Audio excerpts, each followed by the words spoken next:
Hey party people, it's Miaro, and I'm back with another preview of Dungeon Defenders 2, this time of the Huntress, who is also making a return in this game. She was in Dungeon Defenders 1, and in that game she dealt primarily with traps on the ground, and she still has traps. She has a couple that have been implemented so far, and then she also has a tower now to help out with defenses. And you can see I've got the tower descriptions here up on the screen. The first one is an explosive trap. It works basically just like you'd think. You put it on the ground, the enemies walk over it, it explodes, and they take damage.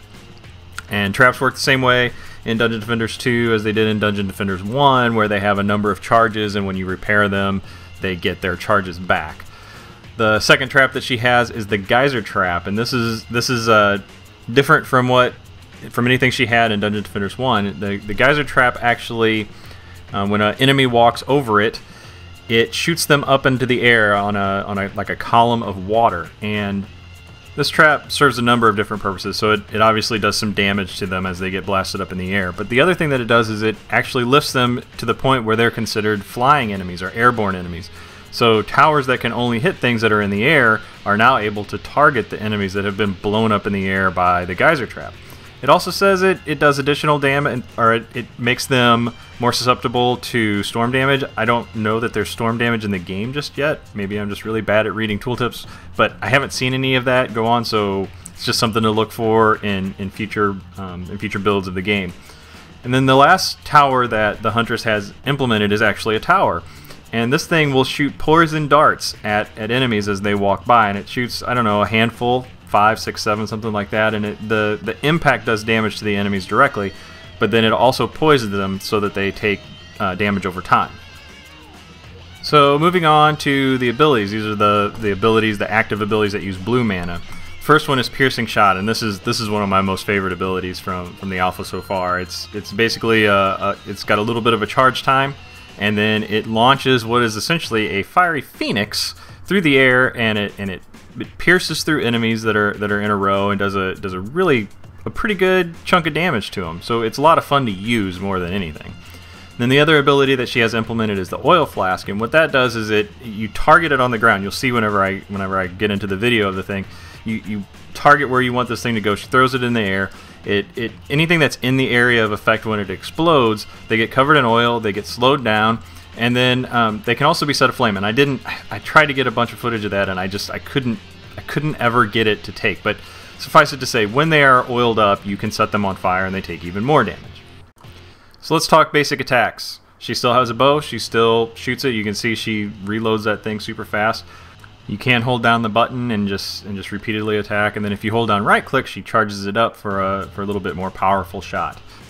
And then here's a different section of the same level where you can kind of see how the range on the arrows is tremendous. So if if you're a crack shot and you can actually hit something that far away, it looks like it's going to reach for you. So let's talk traps. So here is the explosive trap, and you can see it starts with 40 charges, and just like with the other towers in Dungeon Defenders 2, it gets a visual upgrade every time you upgrade it. This is level 2 here at 53 charges, and then 66 charges at the top level. It's maybe not quite as dramatic as a change as some of the other towers, but it is quite a bit smaller. And here you can see the trap in action, and these are level 1 traps that are down right outside that entrance, so they're not doing a ton of damage. They're doing some. I kind of felt like maybe they were a little underpowered compared to some of the other towers and abilities that some of the other classes have, but they do cause a little like stutter step whenever the enemies run over it, so you have a little bit of extra time to shoot at them while they're stunned.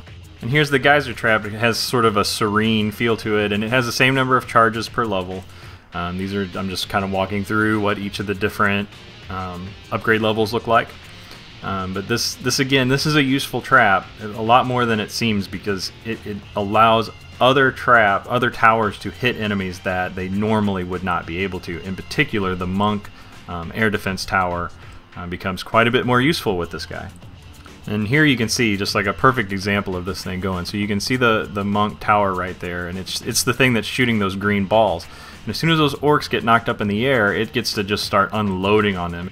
And the other thing that's nice is that while they're in the air, they're not attacking any of your defenses. Alright, and this is kind of a departure for the Huntress from Dungeon Defenders 1. She actually gets just a tower. And this is a fairly straightforward tower. You can see as I build it up the different looks that it gets. I think it looks really cool at level 3. It's got like an eagle theme to it. You can see the eagle head down at the bottom, the wings on the side. So this is really a tower that just attacks whatever walks by, including flying enemies. It can hit ground or flying enemies. And what you'll see is that as it attacks, it hits things with more than one projectile. It hits them with several projectiles, and then they're poisoned after that. And here you can really see, if you look at the damage numbers in particular, when the dart trap hits one of those wyverns, it's not just one damage number that pops up, it's a handful. And then remember, these guys stay poisoned as they get away from the trap. They're still taking damage. Alright, so let's talk piercing shot. And here I've lined a shot up, and there it goes. It blasts through a number of enemies. I'm not sure exactly how far it will go, but it does a great amount of damage. It will take out the smaller enemies. It won't kill orcs, but it will take out all the smaller ones. So if you get a big long line of them, you can just charge that thing up and let her rip, and it will just decimate a line of the smaller enemies.